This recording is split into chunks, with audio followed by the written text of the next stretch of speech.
السلام علیکم۔ احادیث کا سلسلہ حاضر ہے اور آپ جانتے ہیں کہ صحیح بخاری سے آپ کے لیے احادیث پیش کی جاتی ہیں۔ صحیح بخاری احادیث کی مستند ترین کتاب ہے اور آج دو احادیث آپ کے لیے پیش کر رہی ہوں۔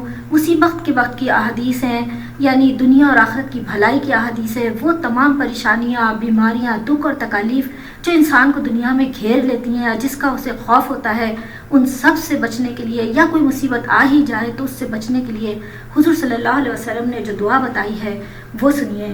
تو آئیے ہم شروع کرتے ہیں۔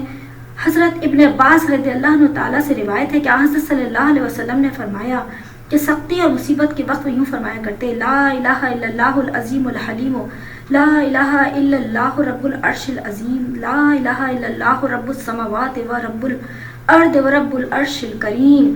تو یہ دعا جو بتائی حضور صلی اللہ علیہ وسلم نے، یہ خزانہ ہے انسان کے لیے، ایسا نایاب خزانہ کہ انسان اگر اس کو پڑھے تو بہت ساری مصیبتوں اور آفتوں سے، ہر طرح کی بیماری، دکھ، تکلیف سے محفوظ رہ سکتا ہے۔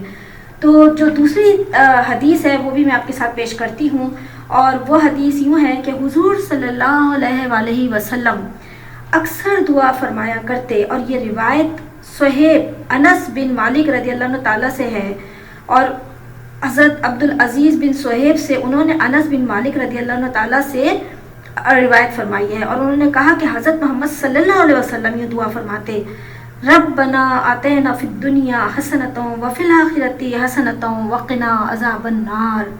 اے رب، ہمیں دنیا کی بھی بھلائی عطا فرما اور ہمیں آخرت کی بھی بھلائی عطا فرما۔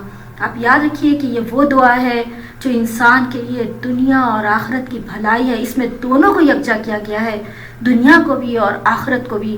اور جو انسان اس دعا کو لازم پکڑ لیتا ہے اسے دنیا اور آخرت کی بھلائی مل کر ہی رہتی ہے، کیونکہ جب حضور صلی اللہ علیہ وسلم نے اس دعا کی تعلیم دے دی تو پھر مسلمانوں پر لازم ہو گیا کہ وہ اس دعا کو بالکل اپنا ورد بنا لیں اور ہر پریشانی، ہر مصیبت سے بچتے بھی رہیں اور ساتھ ساتھ بھلائی بھی حاصل کرتے رہیں دنیا اور آخرت کی۔ تو مجھے اجازت دیجیے، میں آپ سے پھر ملاقات کروں گی کچھ نئی احادیث کے ساتھ۔ اپنا خیال رکھیے گا، مجھے دعا میں یاد رکھیے گا۔ اللہ حافظ، اللہ نگہبان، فی امان اللہ۔